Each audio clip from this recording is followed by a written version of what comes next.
All right, I'm Jason Whitlock, and that's Marcellus Wiley back from vacation. That dude. Yes, sir. All right, happy 4th of July. Welcome to Speak for Yourself, the most fearless show in sports. Coming up, we'll tell you if Kevin Durant's decision to leave hurt the Warriors' feelings. But we start with free agency. Kawhi Leonard, he's making the same inadvertent mistake LeBron James made 9 years ago. Kawhi is courting polarization. Most basketball fans love LeBron James for the "hey, look at me" narcissistic drama of the decision. No doubt in my mind, LeBron's intentions were good. With the ESPN televised decision, LeBron wanted to bring attention to and raise money for the Boys and Girls Club. The road to polarization is paved with good intentions and some media organization applauding the ego explosion. I don't remotely question Kawhi's motives here. He's making a huge decision that was complicated by Toronto's improbable run to a title. But Kawhi watch is starting to resemble LeBron's 2009 decision, Dwight Howard's 2012 indecision, and Kevin Durant's 2016 Hamptons betrayal. These drawn-out NBA free agent circuses serve the media, not the player. You want to know why LeBron doesn't come close to selling as many Nikes as Michael Jordan and has to pretend to be an angry social justice warrior to boost his relevance? Because he alienated a good chunk of his basketball fan base with the decision. Dwight Howard transformed himself from Superman into a laughingstock with the free agent mess he made 7 years ago. And well, Durant just fled the Bay Area to work in Brooklyn in a futile attempt to recover from justifiably ditching Russell Westbrook. Thanks to free agency, these NBA superstars keep accidentally soaking themselves in polarization, and the media keep misleading them into believing being a villain is good for them and good for basketball. This is just a misreading of history. America still loves the good guys the most. That's why critics and moviegoers all agreed that the movie Suicide Squad stunk. Suicide Squad was the movie about all the bad guys from the DC comic books. They got released from jail to save the world. We don't want to be saved by bad guys. We prefer Batman and Superman and Wonder Woman and the Black Panther. We prefer Michael Jordan. Jordan wasn't polarizing. Neither were Magic Johnson and Larry Bird. Over a 20-year period, that trio of good guys nearly lifted the NBA's popularity to the level of the NFL's. LeBron was next. He's a natural good guy who fell into the role of villain by accident and incompetence. The televised spectacle of the decision produced a fan backlash of animosity that nearly crippled King James his first year in Miami. It certainly played a role in his mental meltdown in the finals against Dallas. If Kawhi leaves Toronto to join the Lakers, he won't face the level of anger directed at LeBron, but Kawhi won't reach his full potential as a basketball ambassador. That's what LeBron gave up in 2010. He can't reach everyone, so he no longer even tries. LeBron and his media disciples write his critics off as haters or bigots. The NBA has been forced to follow the lead of its king and has tried to sell the narrative that teams you can hate are as good as a transcendent winning superstar everyone can love. Hopefully, the young guy Zion Williamson will settle this debate very soon. Oh, here you go. All right, joining the desk now are Fox Sports NBA analyst Katino Mobley and Bleacher Report's Rick Bucher. Marcellus, welcome back. Thank you. Would signing with the Lakers make Kawhi a bit polarizing? I'll be remiss if I didn't say it feels good to be home, brothers. But as Rick, only man who comes from vacation to work a holiday. Yeah. Only man I know in I've been gone America. 3 weeks and I come back day one, holiday. Backwards. Let's say this. Will he be polarizing if he comes to the Lakers, leaves Toronto? Absolutely not. Think about it. If he goes to any of the LA teams, he's going to be able to play basketball and then let the entertainment value be taken over by his locale. Think about it. This is Tinseltown. They're going to try and bring that out of him and extract that from him. But in reality, this is a guy who's just going to play basketball and go home. And everything else is going to be dressed up around him, about him. And especially if he's a Laker, he'll be third fiddle in terms of personality and demand in terms of reach. So here's the thing about Kawhi that I love so much. And it's amazing this is happening in our society today, that it's no longer a virtue to be patient. Because of Twitter, because of the media, because of everyone's efforts to know instantaneously what you're thinking and what you're doing, that we're now going to make Kawhi Leonard the bad guy for actually taking his time through an important decision. It's just amazing that Kawhi is doing it the old school way, is doing it the correct way, but now is going to get demonized to some degree just because he's doing the right thing. To me, not polarizing in one bit. Wherever he lands is going to be about basketball. Hopefully Clippers uniform, throw that. You already know that. I'm trying to say it. Marcellus, it's good to have you back because I've been fighting these battles on my own for the last couple of days. Okay. The fact of the matter is, he's already been a polarizing figure. This is not he's going to become one. A year ago, he was going up against and getting crossways with one of the most revered organizations and head coaches in the league. Yeah. So this is not a new turn. It is simply Kawhi is doing what Kawhi's just following his own lead. And everybody's trying to figure out, well, what's behind this? He's just making a decision. What I appreciate is the fact that he said, you know what, I'm not going to look at this until my season is over. Yeah. KD, Kyrie Irving, any number of these guys, they were making decisions months ago, if not last summer. Yeah. Kawhi stuck to what he said he was going to do, which is that I'm not going to pay attention to this until my season is over, which is why it is taking so much time, especially with the Lakers changing things, bringing Anthony Davis in, and Kawhi winning a championship. All of that changes the dynamic of what he's considering that he's going to do. So I don't think this is him reaching for attention in this case. Keep it. I don't question his motives, and I keep saying inadvertent. It's just a product of this new normal that LeBron created that I think he's going to give collateral damage. I agree with you. If he goes to the Lakers, I don't think the process in and of itself. But KD made his announcement, through his Instagram account. He tried. LeBron, yes. LeBron did it with the decision. Yes. If Kawhi somehow steps out there and does the Kawhi special, then I'll stand down and say I had it wrong. Okay. My thinking is he's going to make his decision, he's going to tell the team, and they're going to keep it moving. You know, I think I love both points, Marcellus, Rick. I love both points. What about me? I don't. The table setter. Listen. I ain't been with y'all in a minute. I love you, but I don't agree with your point at all. Listen, he's already been polarizing. Yeah. He's who he is. What I believe in people is you are who you are. When he was in San Antonio, you hear a peep out of him, but they were bashing him. He gets to Toronto, you hear a peep out of him, and he wins a title. Even if he comes to the Lakers, say if he comes to the Lakers, he's going to be who he was for the last 20-something odd years. That's just who he is. Now, Marcellus made a great point.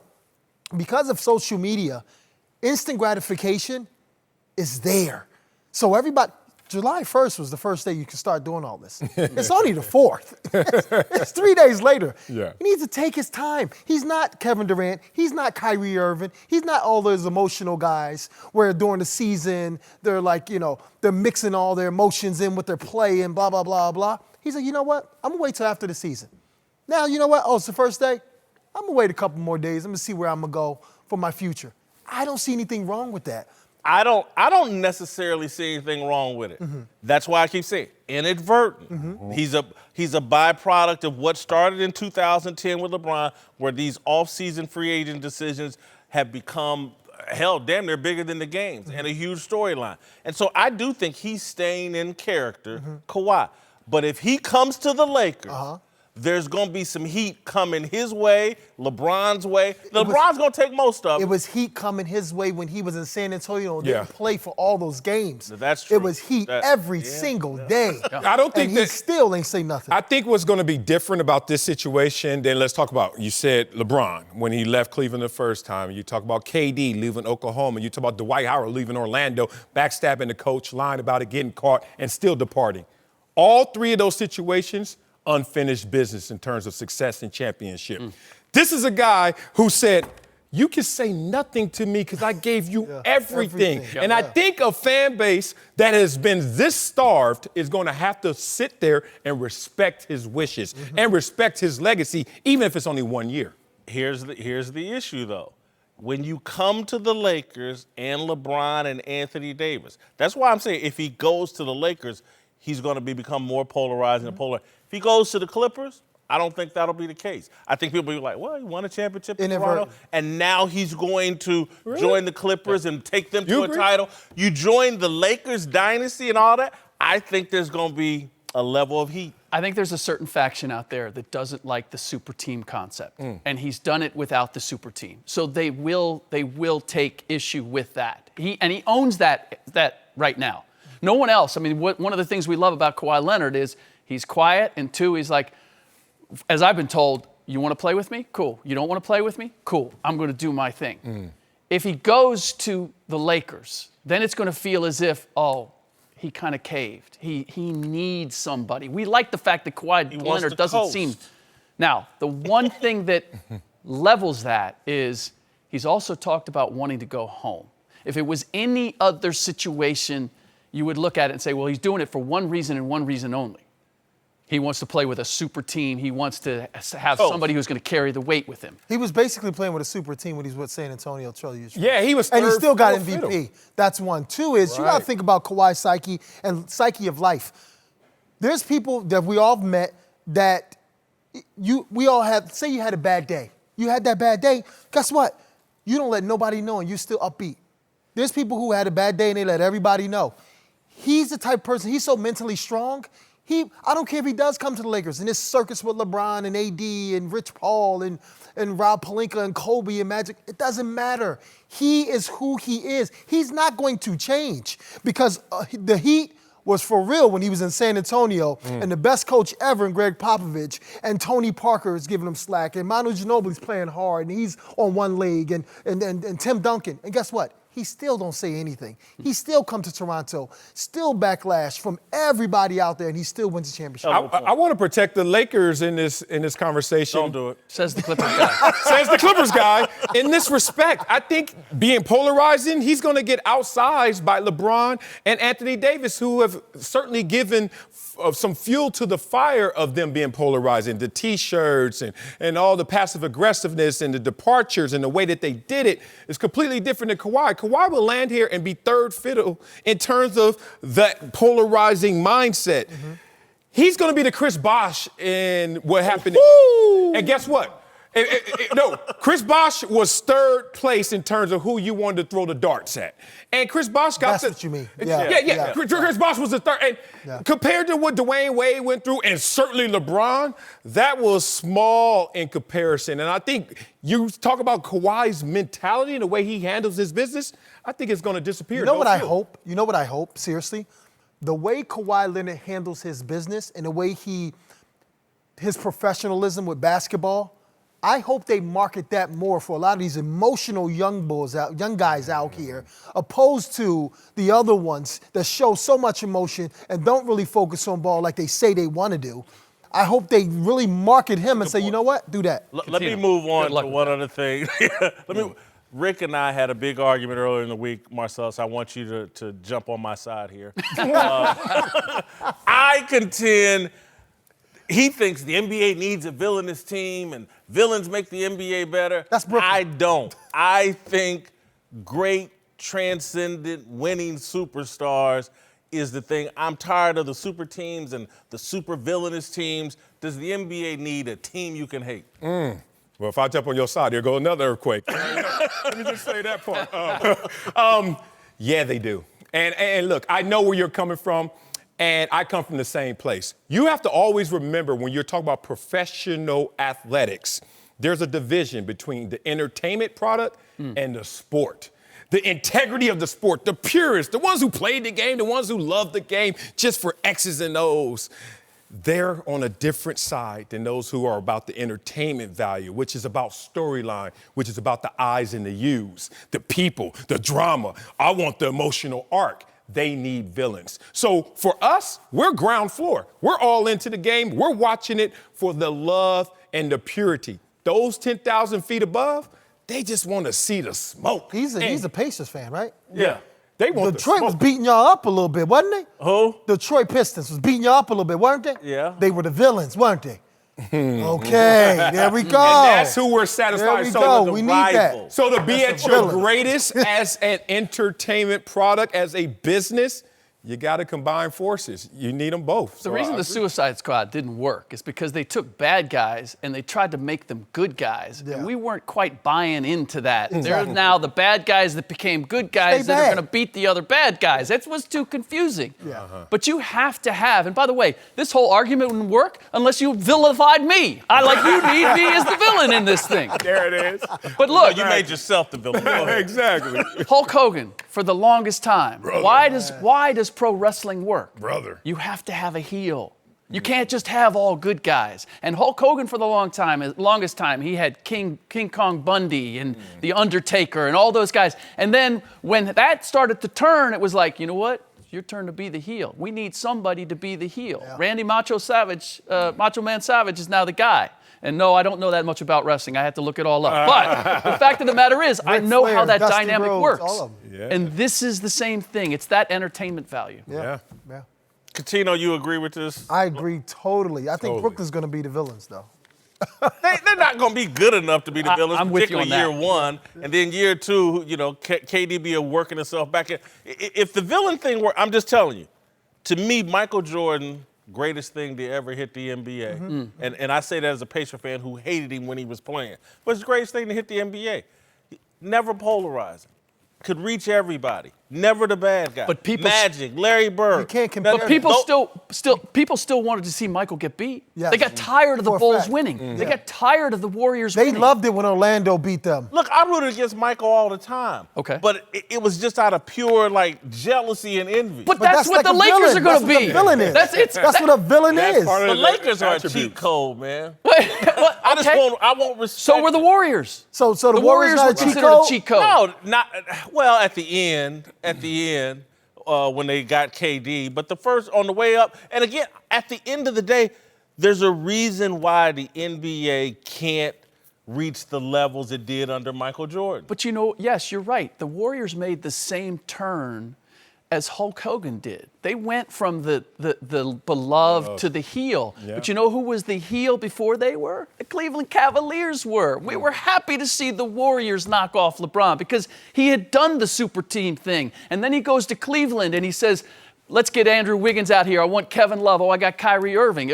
I'm building another super team. I cannot wait for Zion Williamson to get here fully and take over this league. Oh, no, y'all gonna He's not going to reinvent the wheel. Let's go back to the 80s when Boston and the What Lakers. are you going to do? He's going to be the most exciting thing to hit the NBA since Jordan. Watch. Most exciting? Most exciting? Yes. You saying LeBron wasn't as exciting or more exciting than Jordan? No. When he hit the NBA? Yes. Aaron Gordon's exciting. Yo, man. LeBron day one was more exciting Oh, than my Jordan. I ain't been here in a minute, Jace, but come on. You Zion serious? Williams is gonna be you a forgot force about in LeBron this James. LeBron was more exciting day one than Michael Jordan was day one You NBA. remember Vince Come on. Carter in the early Michael Jordan was going against Ron Harper in terms of who's Remember better. Vince Carter? You remember that? You're right. Vince Hey, Carter? you're right. I'm not the villain. You are. Yes. All right, you want to party like a football star? Saturday, July 20th at the one and only Dre's Beach Club on the Las Vegas Strip. You can join Ty Dolla $ign, that dude, Marcellus Wiley, and the entire Speak for Yourself crew at the pool party of the summer. 11 stories high above the Strip on the world-famous rooftop, Ty Dolla $ign will perform. That dude will guest DJ. The hottest servers in the industry will pour you a drink. For tickets and more information, visit dresgroup.com. Dre's, Ty Dolla $ign, and Speak for Yourself. It's the party you don't want to miss. Hydration situation. Let's do it. All right, welcome back. Whitlock and Wiley, Rick Bucher, and Catino Mobley are back. Didn't hear you. Catino, we did invite you to the party, but you're playing basketball. Yeah. All right, time now for a big story. Tripping. Let's move to the Warriors, who did their best to put a good face on losing Kevin Durant in free agency, but they might have had some hard feelings after all. Reportedly, Steph Curry cut short a trip to China to try and convince KD to stay. But before Steph's plane landed, news of Durant's decision to join the Nets had already leaked. Curry met with KD anyway just to say goodbye. But according to Bill Simmons, the team took Durant's behavior personally. All right, the question here is, do you think the Warriors felt betrayed by Durant's decision to go to Brooklyn? Yes, they felt betrayed. Absolutely they did. But now I'm starting to feel betrayed because they won't admit that they felt betrayed. And they're trying to change the narrative. And it's getting disappointing with the Warriors, who from the beginnings, the origins, the good feel story, drafted players. You add a cherry on top in free agency with Kevin Durant, which shouldn't have been a negative, but some deemed it as such. But it was just an amazing story. Went on a dynastic run. Respect. But the way that it crumbled and how pride came before the fall and how they weren't transparent with their players, and now they're not being transparent with their fans. And I think that this is a telling sign of why it all crumbled.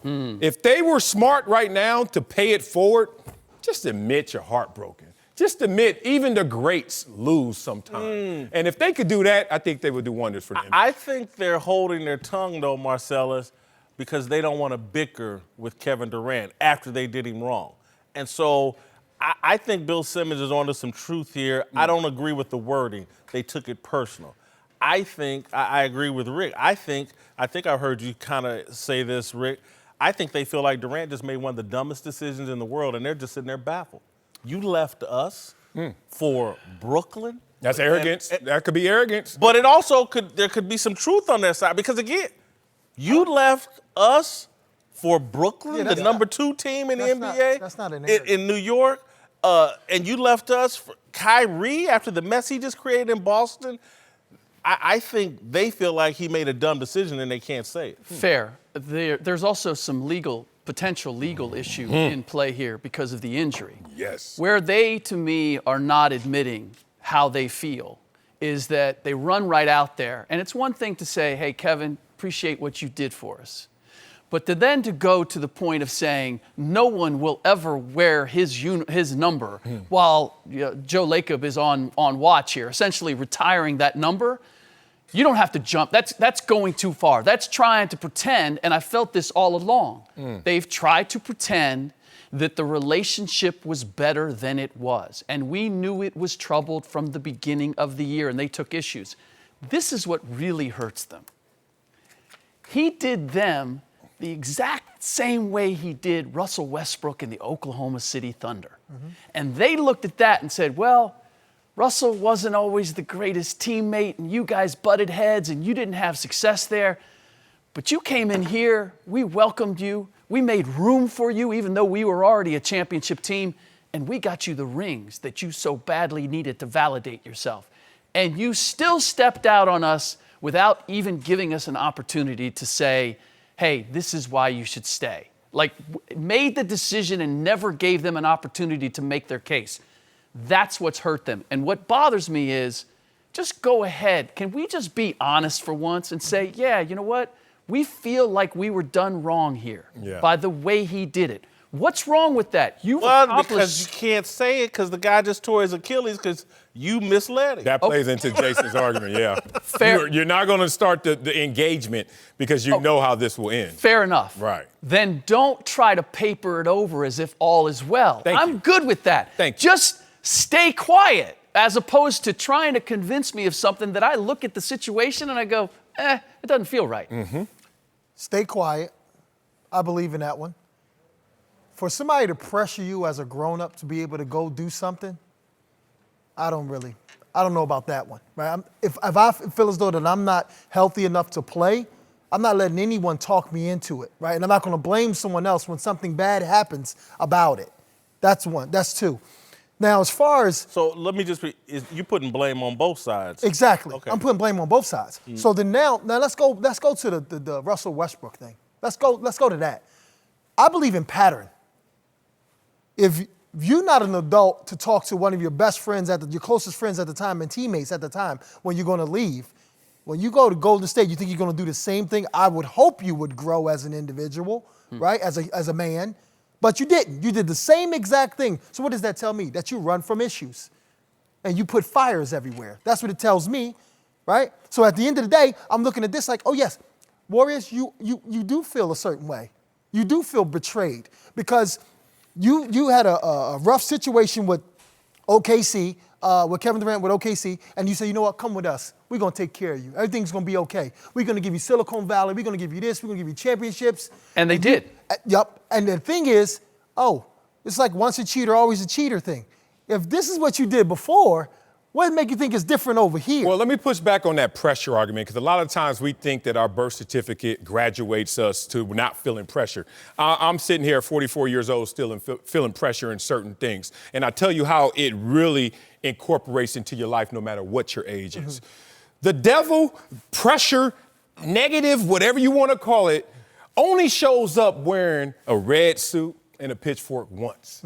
Then the other time they come at the door, it comes in the way you want it. It comes in a way that can seduce you. It comes in a way that you're going to open the door. Right. And Kevin Durant, whether it's vanity, whether it's his success, whether it's just some kind of personal demon he's dealing with, whatever it could be, it's going to come in the way that Durant will open that door. So I don't think that Durant is looking at this situation like I did you wrong. Because you got to remember, add up all the wrongs he feels, and he says, and I still owe you the apology or the higher road.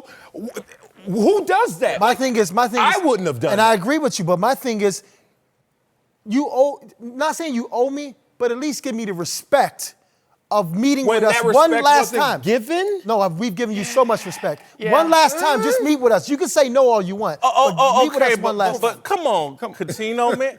This guy, in order to try to win a championship, and he may have been foolish, but he went out there, beat up, and risked his entire financial and career future. I understand. And we saw crocodile tears from Bob Myers afterwards. We saw Steve Kerr, the big social, I'm not commenting on, still ain't commented on it, on his role in that at all.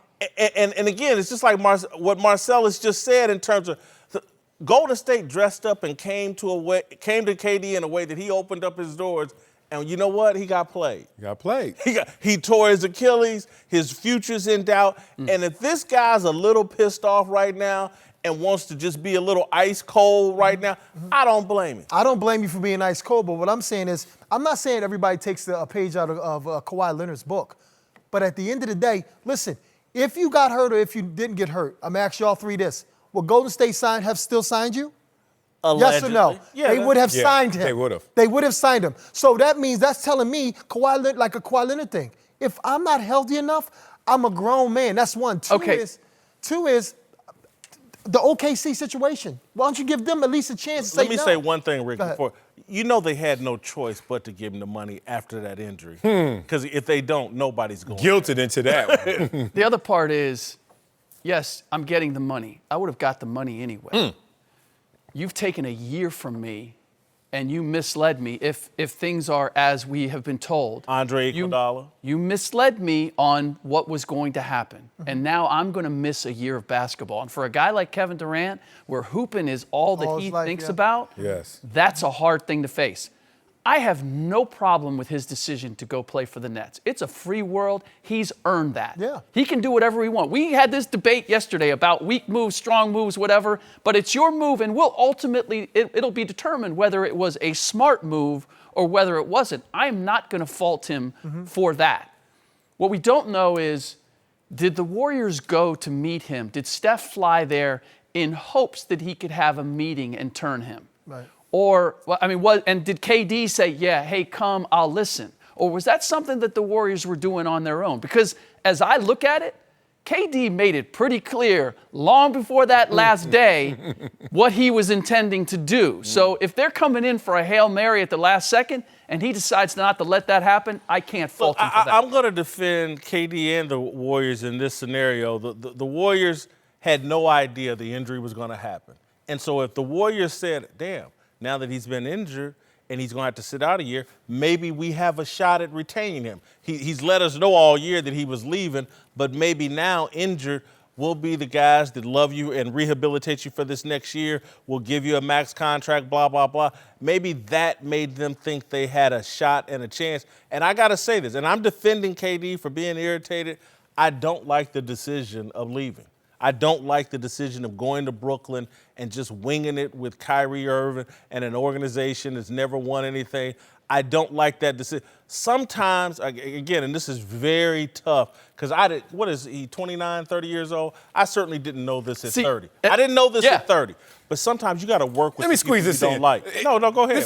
This is an amazing decision by him, because he just watched Kawhi Leonard give a organization a championship and what that did for his legacy, despite being polarizing just the day before, right? So then KD's like, I'm not getting my fair due winning these championships in Golden State. True. So you had to go somewhere. That's why there was a conversation to Kawhi and him to the Clippers possibly. You have to go somewhere, and it has to go from 0 to 60. And that's what Brooklyn gives him an opportunity. I think what happened with KD was Steph, that was a cosmetic Hail Mary. In football terms, this is why you do the hook and lateral. There's times when you say, hey, we only got one play left, let's throw the Hail Mary. And someone finally said, that ain't gonna work. You know what to do? Throw it 5 yards and just keep throwing it around and hopefully you get somewhere. That was cosmetic. That wasn't genuine. And on top of that, the Brooklyn Nets doctor did the surgery. They already told us where he was going. I'm sorry. And if I were KD, I would have thrown a different Hail Mary. I think their minds was made up on New York a year ago. And then I think, again, this is speculation. And that's why they got irritated. This is speculation on my part. I think Rich Kleiman didn't get what he wanted from the New York Knicks. And that's why KD's with the Brooklyn Nets. Instead, and to me, my backup plan would have been the LA Clippers and Steve Ballmer and Doc Rivers and an organization that's on this kind of trajectory. That would have been my play. So one thing, I was hearing that KD was pissed about how the injury went down. I was hearing that shortly after. Yeah. The Warriors were denying, we haven't heard anything like that. Okay, how hard did you try? Because I was hearing it. I knew how he felt about it. I think they knew too. Yeah.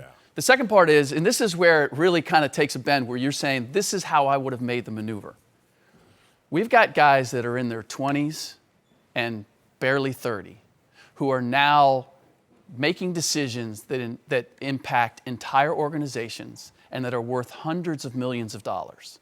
I don't know about you guys, but when I was 30 years old, for me to make decisions that were that impactful and that broad, dude, I couldn't figure out. It took me three shots at figuring out what I was going to wear on a Friday night going out to the club, right? Say it. So that's what we forget. Like, we see all the trappings and we see the money and we see the fame, but what's the life experience in making these monstrous business decisions? And that's a good point. I'm not faulting KD for going to Brooklyn. No. I love KD. I'm not faulting none of that. At all. I'd rather him with the Clippers. I'd rather him with Golden State.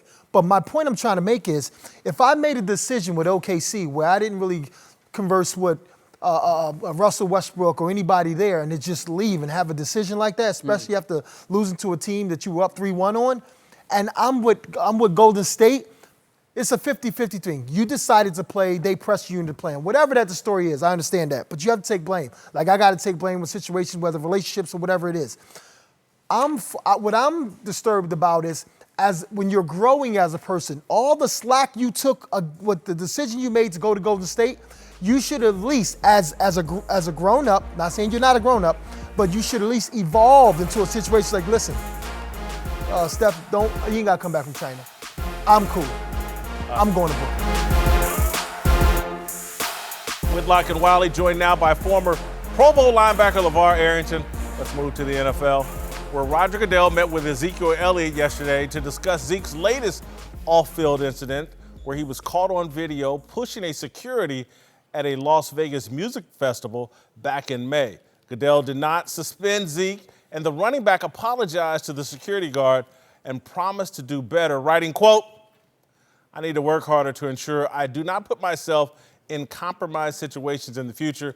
I am rededicating myself to use all of the resources that the league has made available, but in the end, it is up to me, and I am determined not to be in this position again." Question here to these two football gentlemen: has Zeke learned a lesson? Oh, definitely learned a lesson. People have to really dive into the details of what it means to say growing pains. It's a gradual process. Just looking at the incident when it occurred in Vegas, all the way through his meeting with Roger Goodell being preempted by an apology online, shows that gradual process, shows a guy who wasn't even in full Ezekiel Elliott of prior throughout this process. Think about it. When you saw him with his girlfriend, you saw the reservation even though he was blocking her with his body. But you didn't see the overt strike. You didn't see him going into something different. You saw the contemplation and some of the trepidation that comes from, I shouldn't be doing this, but still going through that process of learning and discovery. He's not full in terms of probably learning all the lessons, but it is that process that I see him graduating to and graduating from what he used to be, at least in terms of image. So I think this is a positive step. Go ahead, LeVar. I think it's wise words, and I think it's a glass half full approach on Marcellus's part. But I think the reality here is if you have to start the segment off with the statement of, has he learned a lesson from this time? You're already off to a bad start, in my opinion, right? A grown man, you got to start it off by saying, has he learned his lesson, right? So to me, I think that that's bad. Secondly, there is a history of these actions taking place, however moderate or mild they may be, the apologies, what you are on nation's most popular and most recognizable team, arguably speaking. And you have to take knowing that your celebrity of being one of the main guys on that team is going to follow you. The camera's going to always be there, whether it's a cell phone, whether it's TMZ, whatever it may be, whether it's Fox. The cameras are always going to be present. Conventional wisdom is when in doubt, don't. When in doubt, leave. Those are the two things that you have to take into serious consideration. And I think that it's very difficult to continue to give somebody, what you would call a pass, or did they learn their lesson yet? As a head coach of a high school team, I tell my guys, the decisions that you make will ultimately impact you far beyond the moment that you had that lapse in judgment. So whether he's learned the lesson or not, it stains his brand. He has to live with the fact that he has not done what he's needed to do to protect his brand and what he's done and accomplished in life. See, I always think you can learn a lesson or you can dodge a bullet. And I think he just dodged another bullet. And there's no consequences here in this case from Goodell, which I kind of agree with. But the Cowboys, there could be consequences from Jerry Jones. Jerry Jones wants to win and I love and respect Jerry Jones, but he wants to win a Super Bowl so bad that, he'll overlook anything as it relates to Ezekiel Elliott. And so I just think he's dodged a bullet here, which I think is going to make it harder for him to learn a lesson from this. I think it's an interesting point because isn't that what historically, and this is not a shot because I'm a Penn Stater, but isn't that historically how things are handled at Ohio State as well? If you get into a little bit of trouble, you try. Well, definitely. Lord, don't jump over your own now. Lord. I didn't have anything to do with that. But speaking on player conduct, all right, let's keep it on player conduct for this. Urban Meyer, all right? there was a pattern. Guys get in trouble, and there are no real consequences that take place. And so if you're looking at it as from your statement, the perspective of there being a pattern, it could be considered to be you didn't get caught up the way that you could.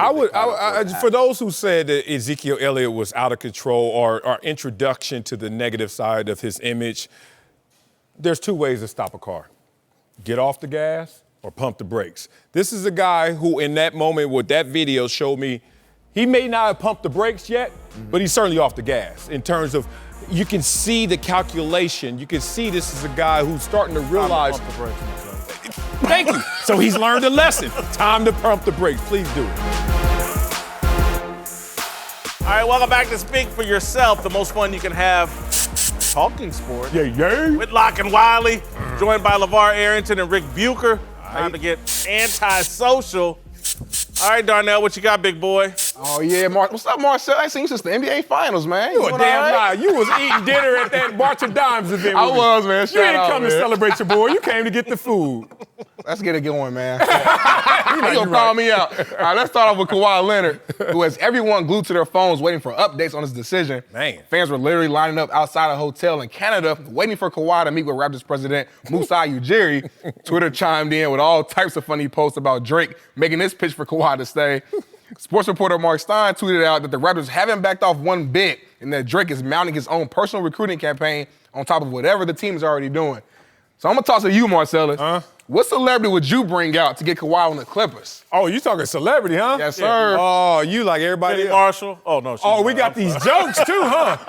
Wow, y'all haven't graduated yet. Y'all still talking about fame. I'm talking about fortune. I'm talking about the richest owner in sports. I'm talking about 44 billion strong. And if y'all need a name, how about just look at every damn basketball ever created? Who's on that? Clipper Jerry Darryl. West. Clipper Darryl. We bringing Jerry West and we bringing Steve Ballmer. We got fame and fortune. And it's LA, baby, minus the earthquakes. I think I'm bringing Lonnie Gonzalez. He's supposedly the best tire salesman in LA, South Coast Auto Clinic. Because I'm thinking a guy like Kawhi, if I can get you a good deal on a set of radials, man, that's going to put me over the top with Kawhi. I mean, I'm gonna go with Riri. I mean, why not go with somebody who could sing real well, probably smells nice, walks onto the court real well, carries themselves in a very professional way. That's how we roll. Boy, he gets in trouble. That ain't the Clipper way. All right, moving on to the gridiron. Cleveland Browns star QB Baker Mayfield hasn't really slowed down his antics since coming to the NFL, but we could be seeing a changed man very soon. Baker's fiance posted on Instagram that the two are set to get married this weekend, and reportedly it's nearby in Malibu, just in case you want to crash the party. You know it. But guys, do y'all think that tying a knot will mellow Baker out? Yeah. Yeah.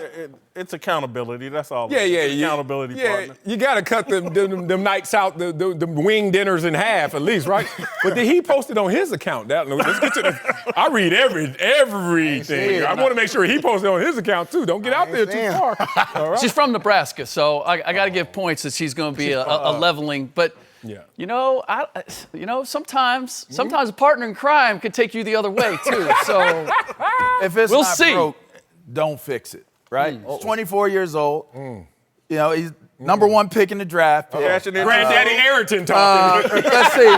Let's see. He won the Heisman in Sow your Oklahoma. royal oats.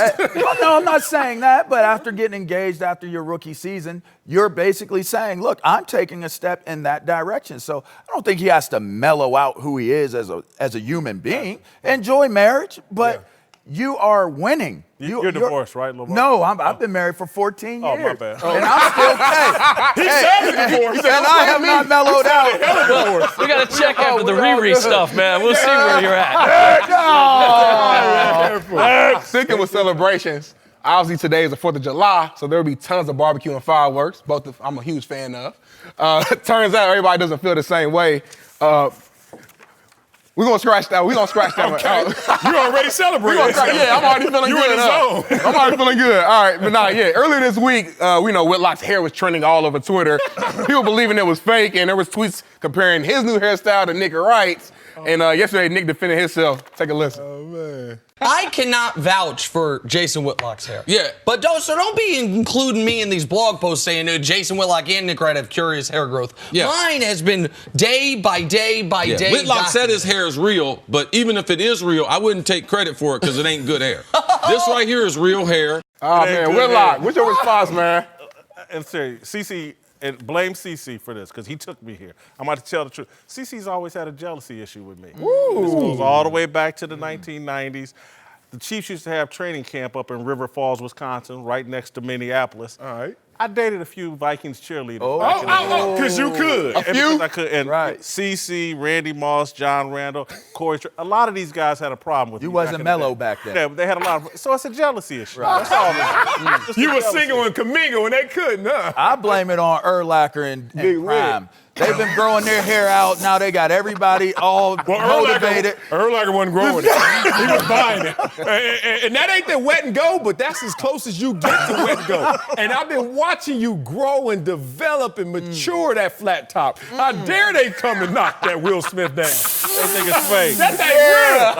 I don't want to knock some of the black out of it, though, 'cause they do color it a little bit. That's that oil sheen. All right. Time now for Darnell's question of the day. Darnell, take it away. All right, fellas, so in the first game of the Women's World Cup, the U.S. was criticized for running up the score 13-0 in a win over Thailand. But now everyone's upset about Alex Morgan's tea-sipping celebration after scoring a goal against England. So I want to ask you guys, do the Americans have an image problem? I think they do have a bit of an image problem. And I'm going to I'm going to say, and I defended Megan Rapinoe earlier this week as being authentic, but look, if this were the Americans men's team behaving the way that these women are, they would be getting lit up. Because this looks like what ugly, arrogant Americans doing too much celebrating, too much, hey, look at me stuff. And it goes back to the point I made a few weeks ago on the show about we got this thing in this world where we think only men can be bad. And only men can do bad things. And I'm like, no. There's toxic femininity, too. and there's anything that we can do, women can do just as well. And so, yeah, I think we're a little over the top here with our women's team.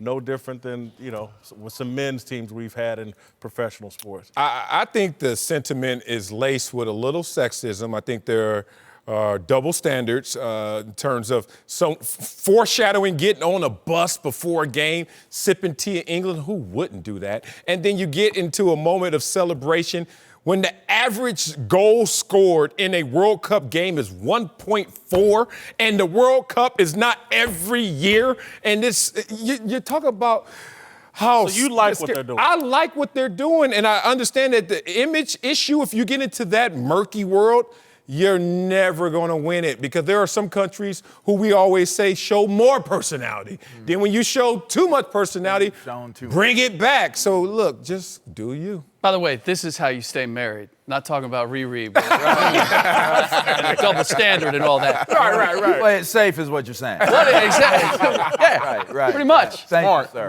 Thank you. What is more American than being arrogant when you are on top? And let's not forget that.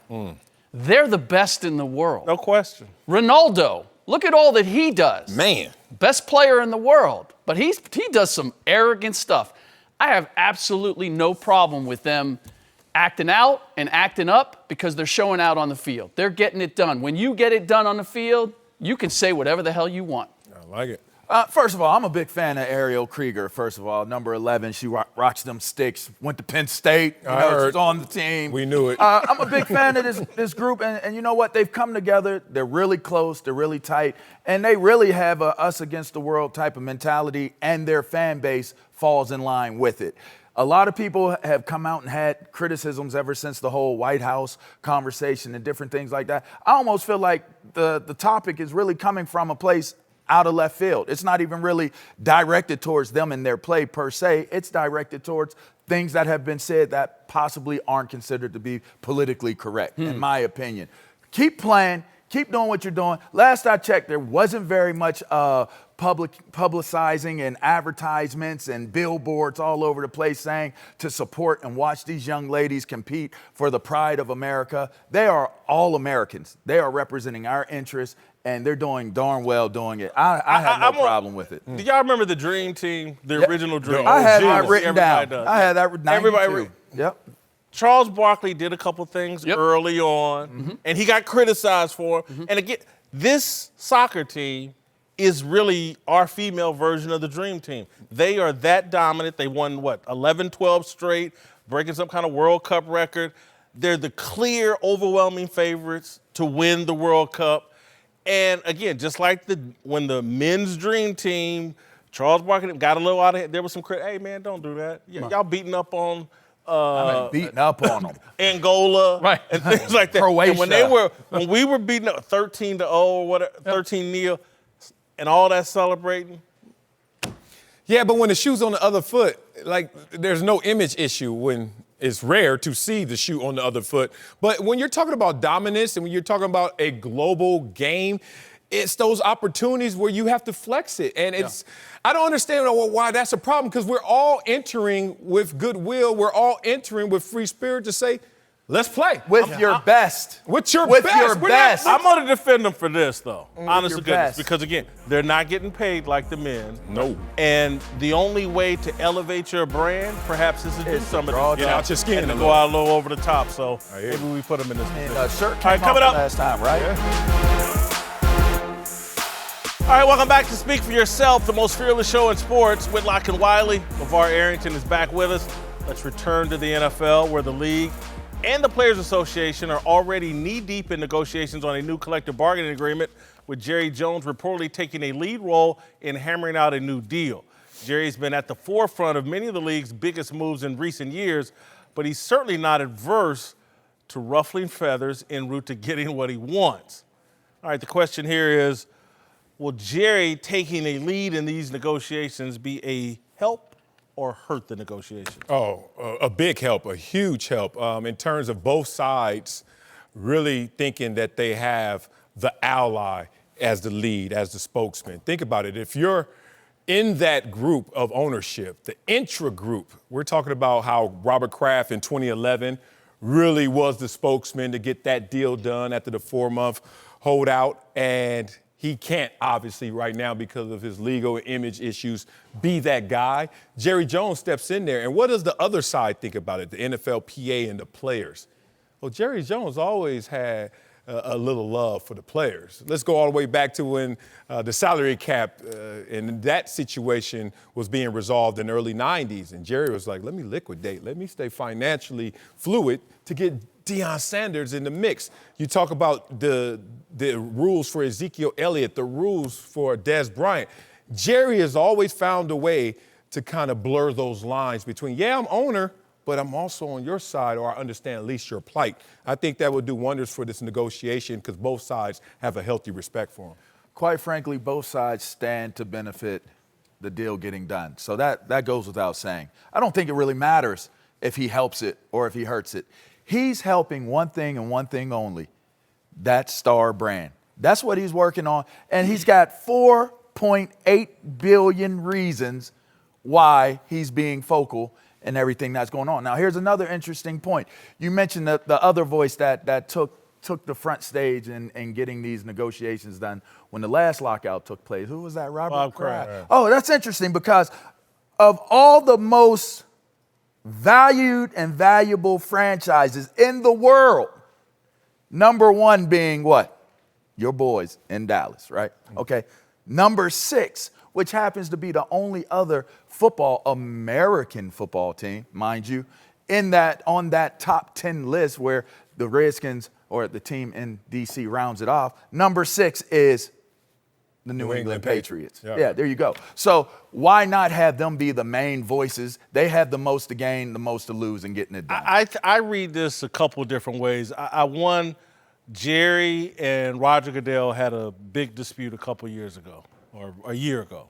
And I think, or about Rodgers' contract extension. And I think part of settling that was like, Jerry's going to have a voice, a strong voice in these CBA negotiations. And Rodgers is going to have to deal with that and work with that, and probably agrees with that.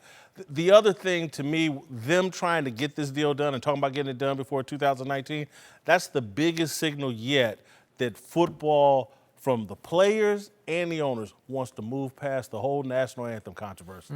Yeah. We want to just let's get this done. Let's get it before it becomes some media circus.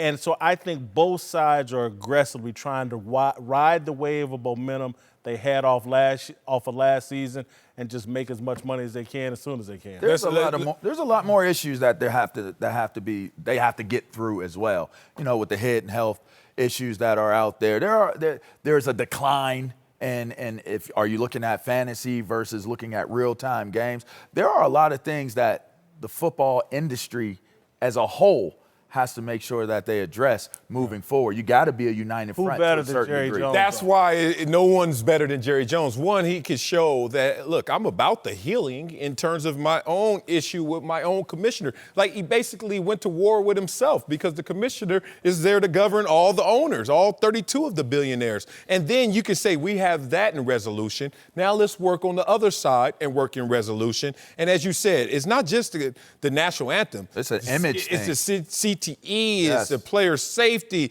It's talking about the decline in ratings at times. Yes. Like, all of that lets you know that this thing is still a behemoth. And let's not stop this momentum because it is difficult to restart. For everybody. Right. Before we go, Get that scratch. I'd like to once again wish all of you a happy 4th of July. Today, we celebrate our nation's birthday. The celebration seems particularly important this year because social media has made it a teeny bit popular to express animus towards our country and to demonize everything from our past. The anthems and symbols of American pride that are performed and displayed before sporting events are under attack. I've even seen it debated whether black Americans, descendants of slaves, should celebrate the 4th. This is nonsense. We have participated in every aspect of American history, the bad and the good. We helped this nation become the envy of the planet, the premier destination for people seeking a better way of life. We have an immigration crisis because people across the globe want a tiny piece of the American pie. Despite our mistakes, it's an honor to live, work, and pursue happiness here. My dad didn't graduate high school. My mom was a factory worker. My parents divorced when I was 5 years old.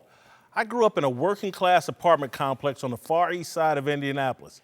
In 1984, as a senior in high school, I shared a 400-square-foot, one-bedroom apartment with my dad in the hood. Football took me to a college campus and lifted me out of those circumstances. Today, I get to work with Darnell Smith, a kid half my age who grew up in the same Far East Side apartment complex that I did, a kid who played football at my high school and my college, a kid with a bright future. Today, I get to work with Jimmy Dodds, one of my best friends of the last 20 years. Jimmy used to call my radio show in Kansas City. He was a carpenter turned nightclub DJ, turned sheriff's department sergeant, turned father of 5. He's now my uncle on this TV show. Today, I get to work with Marcellus Wiley, a dude from Compton, California, who turned down football scholarships to attend and graduate from an Ivy League college. Marcellus embodies the American dream. He started out in one of the toughest places on earth and had the courage to construct a vision that got him out without selling out or giving in. America's history, like every other country, is complicated and filled with mistakes. What makes America different and worthy of celebration on the 4th and every other day is its abundance of opportunity. We should never forget our past, but I wouldn't trust the people who tell you this country's past limits your future. More Speak for Yourself after this. All right, welcome back. Whitlock and Wiley, Rick Bucher and Cuttino Mobley are back. Let's move to the Knicks, who have been viewed by many as the big loser of the NBA free agency, with Kevin Durant and Kyrie Irving opting to join Brooklyn instead. Well, the Knicks might have missed out on the chance to land another superstar, with the New York Post reporting that the team backed out of a meeting with Kawhi Leonard, believing they had no shot after KD spurned them and not wanting to miss out on other free agents. All right, the question here is, do you blame the Knicks for backing out of a meeting with Kawhi? I don't. Based on the circumstances that they were playing under and the cards that were dealt to them, and Kawhi's patience is not an absolute win for all. It may be great for Kawhi, but there are consequences. Sure. And one is an organization must move forward. One is other players will have to sign deals because the opportunity strikes. So I don't blame the Knicks. They just look and said we had a long shot at getting Kawhi. Once KD said no, they knew that was even longer shot. Let's move on. That's exactly right. Kawhi wanted to meet with them, agreed to meet with them on the 3rd. They're looking at, once they knew that KD wasn't coming, well, what are the chances that Kawhi Leonard's going to leave a championship caliber team to come play with the team with the worst record? Probably not going to happen. So if we wait until the 3rd, then the entire market will have dried up and we won't have anything. They sign guys to 2-year deals with 1-year outs, team option. They're basically keeping their powder dry for 2020 and 2021. I have no problem with what they did, especially since winning the championship and KD getting hurt changed the entire dynamic on them weeks before free agency opened. Cuttino, you disagree? No, I don't blame him. I don't blame him for backing out. I don't. Now, before this segment, you were complaining about the Knicks. No, listen. Say it with your chest. I said, what are they doing? It's not about Kawhi, but just about the signing. It's like they're just putting players on the team because they're available. That's all I'm saying. I wasn't saying the Kawhi. I didn't think they were going to get a superstar. They never do. So they got. What's the problem with what they did? You got to sign somebody. You got to spend 90% of the cap. That's why, because you got money, you got to spend the money. Yeah. There's a minimum cap. Yeah, that's not necessarily true. But my point I'm trying to make is, what you have, all right, Fizz, I love him. Okay, great coach. But you have players, okay, cool. But then you're just like putting players that don't mesh well together when it comes to being on the floor. I'm saying it from an NBA player. being on the floor, I may not mesh well. I do, but other guys may not mesh well with The with gray certain guys. hair wonder does. You know what I'm saying? but the rest of y'all Playing with don't. other people because their So they should've IQs might signed not you. be it. They Yeah, should've they signed should have. Yeah, they should have. They've been keeping that powder drive since 2010, though. Like LeBron powder drive, like 2010. Like powder Different like my beard. administrations. I'm not going to put all that on this particular regime. I know, but the organization. No, I hear you. Uncle Jimmy's here. Thoughts so far on the show? Oh, Yeah, let's carry him, get to this big dummy of the day. cognac. Got that cognac. Hey, bro. Look. The big dummy go to anybody that come back to work on a damn holiday after you've been off for a damn month. That's my big dummy. How you know? But wait a minute, hold up, but real quick. Let me issue a public service announcement. What? Since you gonna just sit up here and not say nothing. Run around talking about we had a 6.6 earthquake in California. We did not. Jason Whitlock fell in the shower at Fox Studios at 10:33. The aftershock didn't take effect until 10:37. I know it for a fact. That ain't right. Here's a highlight from our discussion earlier I about was worried Kawhi about my Leonard. money. My dog coming down. Don't do that. Kawhi leaves Toronto to join the Lakers. He won't face the level of anger directed at LeBron, but Kawhi won't reach his full potential as a basketball ambassador. This is a guy who said, you can say nothing to me because I gave you everything. And I think a fan base that has been this starved is going to have to sit there and respect his wishes. All right. I think Kawhi is going to be a little polarizing, a little villainous if he comes to the Lakers. Uncle Jimmy, what's your take? Feeling that yak over there, huh? First of all, let me tell you something. I ain't got nothing but love for Kawhi. There it is. I love Kawhi like a play cousin. Uncle Dennis. He's smart. He's impersonable. He's got an old soul like me. All right. You know, he's very complimentative. You know? I'm going to tell you something. I want to say that I'll be the first. Listen to me, nephew. I'll be the first to say that I stereotypicalized him regarding his cornrows, his nonchalant and lethargic way of going about basketball. You know? And right now at this stage of the game, man, y'all trying to rush him. This brother's really trying to make some serious mythological decisions in his life. Methodical. Logical. Look here, look. Speaking of mythologisms, listen, you ever read that story in the Bible where it talk about the old bull and the young bull? That's colors. That ain't the Bible. Yeah, that's not the Bible. That's the movie. Look, That's I'm called- telling you, listen, it's in the book of James. Hush your mouth. You just got back, darkness. That's Pac-Man talking, not Listen, James. can I finish my story? Listen, the story is about me and Kawhi Leonard. All right. We the two old bulls. Merciless, you and Jason is the two young bulls. Except Jason, in your case, you bigger than the other one, so they're gonna probably call you a heifer. Now, see, here's what y'all want to do. Y'all want to run down the hill and grab one or two of the bulls. Yeah. If you're old school like me and Kawhi, why run when you can walk and get them all? Hey, man, all by myself. Hey, man, Kawhi got that respect like that. Ain't no He got Bible. that love amongst the community. What Bible? You know, and see, this is why I give respect where respect due. I give respect to little Coco Golf. Coco. What? The little tennis girl. Oh, yeah, the 15-year-old. Yeah, I used to date her grandma, Big Nettie Mae Byers. we used to play badminton together back in the Everglades. That's where she got that serve from. I'm telling you. Stop. Hey, man. Stop. Hey, look here. You we said talking about giggling Kawhi. when you should be Googling. Ah, damn it, we won it back in 57. I'm telling you, better Google it. We talking about Google it. Kawhi Leonard. Focus, not man. you and Big Mama, whatever. And Coco. Nettie Mae Byers. Yeah, anyway, Okay, Kawhi Leonard. we back on Kawhi. Yes. First of all, let me tell you something. On for real, you really didn't want me to do this, but where are you going with this? You don't want to be rescued by the bad guy. Yeah. No, we would prefer. You want the good guy to save you. Yes. All right, work with me a little bit on this here, Mergulus. The building's on fire. Right. We got a choice. We want Martin Luther King or Charles Manson to come get us. Who we I picking? could give less than a damn. Either Get or. me up out this piece. Either or. Huh? Yeah, I don't give a damn. Hey, I don't care, and neither do you. But Nope. you act like your life just started since you got to L.A. See, you forgot about the time at Diamond Joe's when Wayne Simmons was about to beat the brakes off of you. I heard. Wait a minute, who jumped in and saved you? Jumping through the air. I I saved you. Yeah. And at that very moment in your life, you could have gave less than 4 flying farts in the wind, whether it was me, Andre Rison, or Ollie Gates, as long as somebody got your ass up out of there, right or wrong. There's a tiny kernel of truth in what you just said. You had nothing to do with it. Hey, look here, let me tell y'all something. On the for real, LA need to step their game up. What's wrong with LA, homie? LA need to go ahead and just keep it real. They need to go ahead and offer Kawhi that leading role in that movie Joker they got coming up. Why? Because Kawhi already looked like a cross between Darnell and a wolf with a mouthful of yellow jackets. Then he got that little scary laugh.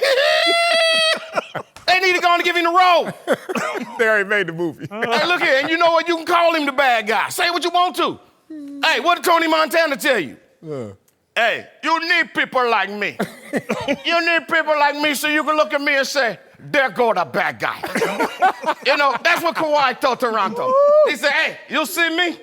It's the last time you see a bad guy like me, baby. Say goodbye to the bad guy. Hey, look at that band he holding though. All right, we got very little time here. All that Uber money. I dropped Kawhi 2 points for dragging out this decision. Wow, Still a GOAT dragging? at 82. 3 days. He needs to settle this. Man, this brother's Move on. trying to take his time. He's being very mythological about this. What are you talking about? Yeah, I got him higher than you. I'm not gonna take away Still a points. GOAT. Take away points for the dude making them. Was it a mythological decision? You gotta make it mythological decisions. Whatever you say. Methodical decisions. Don't let Uncle Jimmy turn you in. Anyway,